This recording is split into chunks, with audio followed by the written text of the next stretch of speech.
Dear Manchester United fans and faithfuls, yeah, Brian Mbeumo has become a Manchester United player because he has completed his medicals and has signed his contract, so he can be called a Manchester United player now. So he has to do his media rounds, you know, take photos, and then go join the other team. Yes, and that is a done deal. The reports are that Manchester United is going to sign a striker in this summer window. Fabrizio Romano has confirmed it. Manchester United must sign a striker. It is a sure thing. Ruben Amorim has requested that the board gets him a striker, and the board is supporting this, and they are going all out to get Ruben Amorim a striker. And this is a very good thing, yes, on the part of Manchester United board, on the part of the hierarchy, on the part of the management system. It is a very good thing that Ruben Amorim is asking for players, and they are going all out to get Ruben Amorim the players that he has asked for. So there is no second plan B, plan C, plan D. No, it is,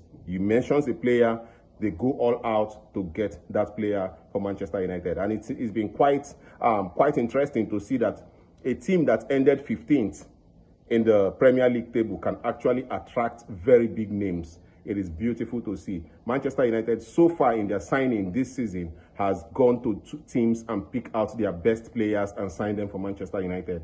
It is very, very interesting and very, very lovely to see, right? And I want to also talk about Manchester United being linked to so many other players. Richard Rios, that Manchester United was heavily linked to, has signed for, the deal has been agreed between Palmeiras and Benfica, and Richard Rios will be going to Benfica. Like, I wanted Manchester United to look at this player, probably get this player, because I watched him at the FIFA Club World Cup and he was fantastic. He will be a fantastic addition to the Manchester United midfield. He's someone who is very strong, who can hold the ball, who can shoot from distance.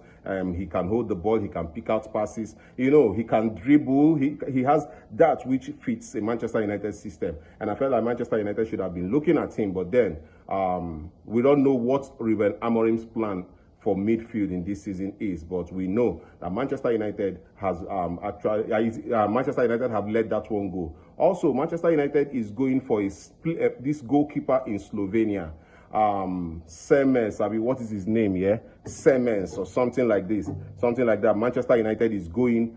They said initial contacts has happened between Manchester United and his club in Slovenia. He's 23 years old. I guess they said he's a very strong goalkeeper, and yes, a very strong goalkeeper, and Manchester United is going for this player. We don't know what actually might be the outcome, but Manchester United is interested. Also, Manchester United is said to be interested in also Emiliano Martinez, but then the goalkeeper, the 23-year-old goalkeeper from Slovenia, is ahead of Emiliano Martinez in Manchester United radar. Manchester United is looking at getting a goalkeeper to replace Andre Onana, and that all of that will be looked into in this summer. If Manchester United is able to get a striker, a midfielder, and a goalkeeper after signing Diego Leon, Mbeumo, and Matheus Cunha, man, that would be a massive one.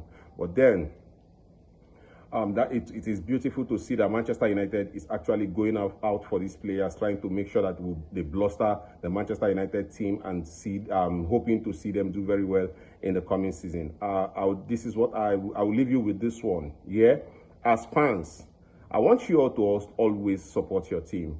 You know, I want you all to always take out positives. You know, I am supporting Ruben Amorim to succeed with Manchester United, because when I look at the kind of signings Ruben Amorim is doing, they are not signings of a novice. They are not signings of a club who does not know what they are doing. If you look at the signings, you know that these are signings of a club that has a trajectory, a club that wants to build something, a club that is looking at competing. That is what I'm seeing from the signings, the players they are picking out, and how they are going about their transfer business. I think that we all owe Ruben Amorim at least that support before we start criticizing him and all of that, because if he does not succeed, I'm going to criticize him. We all owe him that support. But then another thing is this. People coming out to say Ruben Amorim's system cannot work in the Premier League. Football is football everywhere. And if you have the right players to interpret your ideas, your system is going to work. If this system has won in Portugal, it's going to win in the Premier League. It's going to win in the Spanish League. It is very, very simple. Nobody, Pep Guardiola came with his system from Spain to Germany, from Spain to England, and he won everything. He dominated the league, right? He had those players. The management supported him. He had the players that actually delivered what the things that he wanted. The same thing with Jose Mourinho. Jose Mourinho came from Chelsea, Portugal, and he actually did. Everybody, if you have a very great idea and it has won you something, football is the same everywhere. Coaches know this is this, this is that. Their duties are to watch out, okay, how will I play this and how to make it work. So most of the times, it's either the players are not interpreting the idea very well. It is not about the coach saying, oh, this thing cannot work here, this thing cannot work here. No, it is getting players that are good enough to interpret what the coach wants. And this is what is actually happening to Ruben Amorim now. I would say something else in my next video because I have a lot to say, but this video is getting lengthy. I just want you all to support your team, hope for the best, and Manchester United is a team that will always come back to the top where it belongs. See you again in my next video.